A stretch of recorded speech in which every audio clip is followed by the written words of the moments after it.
Lesson 12 of the Master Key System by Charles Haanel. You must first have the knowledge of your power, second, the courage to dare, and third, the faith to do. In this chapter, Charles Haanel describes concentration, and he compares it to a camera. He says that most of us look through the viewfinder, and what we see looks shaky or fuzzy, but when it's properly focused, we get a clear and distinct picture. So just like the camera, we also need to have our focus going on so we can have clear and distinct goals. And we need to stay focused. If you're continuously changing what it is that you want, you may end up with nothing. Also, if you're concentrating on too many things at once without focus on any of these things, you may also end up with nothing. He explains it when he's talking about an artist, and he says that if a sculptor started out with a piece of marble and a chisel, and he kept changing what his idea was every 15 minutes, what would that artist end up with? So we need to actually spend time focusing on our goals and what we want. He says that negativity comes also from doing psychic readings, like hypnotism, performing those acts for other people. Because when you do that, you open up yourself to experiencing their negative vibrations, soaking in what they're thinking about. You may be getting negative images and things and mentioning it, and you may create a manifestation in their mind. And they begin to manifest things from what you've said. And that could be negative. Or it could be positive. I don't know if I should say that because I just started selling my psychic readings on eBay. So, but I know that it does open myself up to some negative things. It kind of sucks the energy right out of you. So you really have to, if you're doing those things for a living, or doing those things for your friends and family, then you need to really sit down, try to gain your energy back somehow. Meditation. It's also sometimes difficult to manifest because of the inability to banish fear, anxiety, and discouragement. And we have outside influences also when it comes to those things. We need to block those things from our subconscious mind. We can hear them, and we can think about them, but we have to affirm to ourselves the positive aspects of what people are telling us, or the things that we're telling ourselves. Our little goblin inside of us is telling ourselves, no, you can't do this because of this and because of that. We have to not listen to that. As y'all know through my other videos, if you were watching, I was attempting to manifest a car for the last few months. I had all kinds of outside influences kind of bringing me down about that. My own negativity also, thinking that I don't deserve it, or I can't do that. Nobody will approve me. They never would finance me before, so why would they finance me now? And then I had outside influences that said things like, you sure you can afford that? Or, how are you going to come up with a down payment? Or whatever. And that would kind of bring you down too. And I just would say stuff like, oh, I don't need a down payment. They're going to give it to me anyway. But in the back of my mind, I had fears that wasn't going to happen. But one day, I decided it was going to happen. Last month. At the last place that I worked, I had a Zen rock garden, and a lot of the people that I worked with would come in, and when they were bored or whatever, would rake my little rock garden. It's a little sand and stuff, and you can put designs in the sand, like a mandala. So I said I want to get that for here, for my supervisors, whenever they come in. If they feel like it, they can rake my rock garden or whatever, just to get away from, the hectic environment that we work in.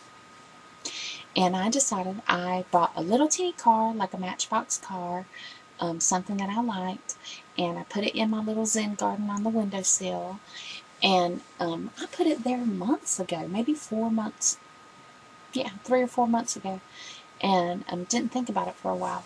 Well, during this time when I said, I'm getting a car, but one person walked in and said, I just noticed, why do you have that little car in your Zen rock garden?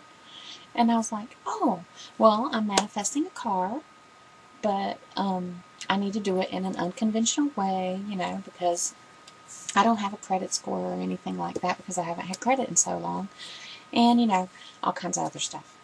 And so I need to manifest it. And she said, oh, do you know what you need to do? And I was like, what? And she said, you need to go to this place called Easy Auto in the town that I live in. And I was like, okay, why? You know, and she told me that her daughter got a car there, and if you don't pay your bill, they don't really care about your credit that much. If you don't pay your bill, they actually have put like GPS type things inside of all the vehicles, and they cut your car off. So they don't really care about your credit because they know they can just cut your car off. They push a button wherever they're at or something and cut your car off. And I was like, oh, okay, well, I'll look into it. And she said, you just need like $1,000 down payment or whatever, and they'll finance you. And I was like, okay, wow, that sounds interesting. And, you know, I was like, well, maybe I'll look, you know, into it and everything. And I went online and I looked up some of the vehicles that they had, and they were nice vehicles and everything. And I was like, well, I minimized it on my computer screen or whatever, and then another random person came in about 30 minutes later. Totally different, never talked to the other person, hardly. And she said, why do you have that little car in your rock garden? And I was like, oh, well, I'm manifesting a car, and I have to do it unconventionally, and, you know, da-da-da, the same story. She said, you know what you need to do? And I was like, what? She said, you need to go to Easy Auto. And I was like, look at this. And I maximized that little window. And she said, yeah, you need to go there because you just need like $1,000 down and they'll finance you and blah, blah, blah, blah. So I was like, okay, universe, I hear you. Okay, so I need to manifest $1,000 down payment. So I wrote on a little Post-it note, $1,000, and I stuck it up on my, I have a cork board that I look at once in a while. And I stuck my $1,000 thing on there. And then another random person came in later on that day and said, why you got a $1,000 Post-it note on your cork board? And I was like, well, because I'm manifesting $1,000. And they were like, okay. And so that night I went home and I was like, where can I get $1,000 from? I just don't know. I don't know. I was just like thinking and thinking. What can I do? What can I do? And I randomly called my ex and I said, you know, do you want to watch my son, you know, our son this weekend, or do you want me to just keep him this weekend? And he's like, well, I have to work. And I was like, oh, okay. And then we started talking about the fact that I need a new car and stuff like that. And he knows that already. And he said, yes, Melanie, I am working on getting you a car. And I know that there's a car for you, then I'm just going to save up money and I'm going to buy that car for you. And I was like, well, I just, you know, I can get my own car, but I need like $1,000. And he's like, well, are you sure? Because I'm really trying to get you this car. And I'm like, well, really? No, I just need $1,000. And he's like, well, I was talking to my boss today, and I said to him, are we working on Saturday? And his boss told him, why? Why? Do you want that day off or something like that? You got plans? And he's like, no, I really need to work. I really need the money. And his boss is like, why do you need the money why you want to work so hard? Why you need this money so bad? And he said, because I need to get my ex a car.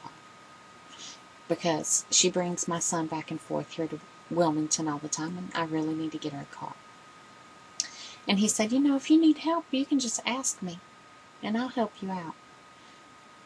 That was earlier in the day. My ex had no idea of what had occurred earlier that day with the little Matchbox car or anything.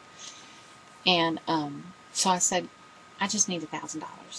And he said, I'll have $1,000 for you on Monday. Now, it turns out that was during the Thanksgiving holiday, so his boss had went to Virginia that week for hunting. So it turns out he couldn't get me the $1,000 on that Monday because he was still in Virginia. But he got $1,000 the next Monday.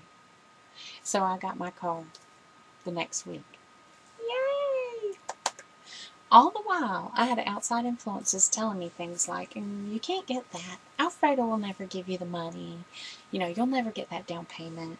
Even on the day that I was there getting the car, I had somebody tell me, you know, people don't sell their used cars.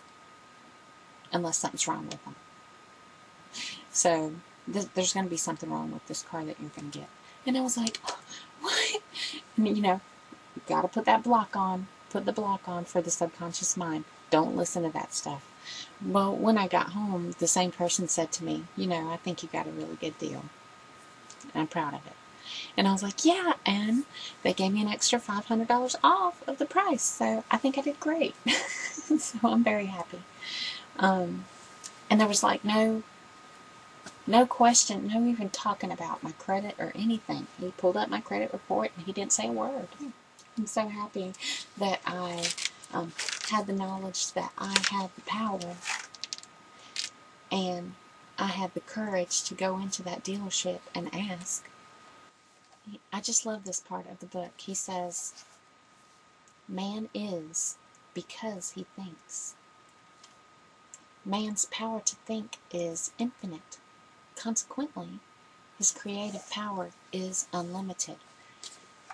Charles Haanel says that eternal vigilance is the price of success.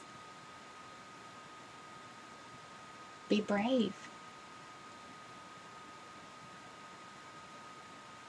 Wish big. The principle which gives the thought the dynamic power to correlate with its object and master every adverse human experience is the law of attraction, which is another name for love. There's no getting away from the law of love. It is feeling that imparts vitality to thought. This great feeling of love.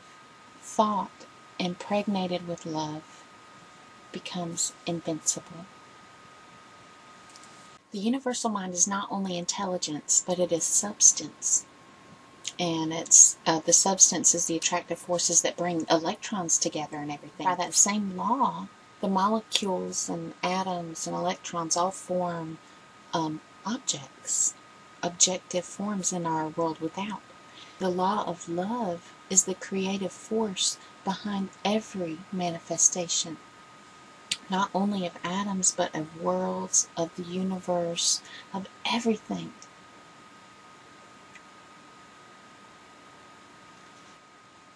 It is this combination of thought and love which forms the irresistible force called the law of attraction.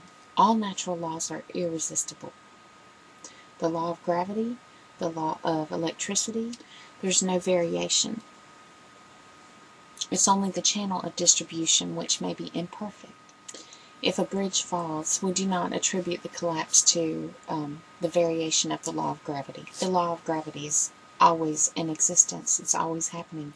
If a light bulb goes out, it's not because the law of electricity doesn't work anymore. It still works. So if something with the law of attraction is not working, it's not because there's something wrong with the law of attraction. It's something wrong with the actual mechanism. Educated desire is the most potent means of bringing into action the law of attraction. Educated desire, thought-filled desire, knowledgeable desire. Know what it is that we desire, because desire equals love. Love equals the law of attraction. This week, go to the same room, take the same chair, the same position as previously, and be sure to relax, both mentally and physically. Always do this. Never try to do any mental work under pressure. See that there's no tense muscles or nerves. Relax. Now realize your unity with the omnipotence. Get in touch with this power. You are omnipotent. You have power. Come into a deep and vital understanding, appreciation, and realization that your ability to think is your ability to act upon the universal mind and bring it into manifestation.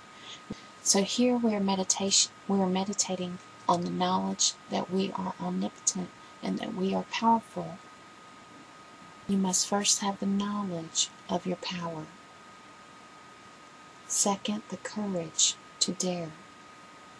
Third, the faith to do. Lesson 12.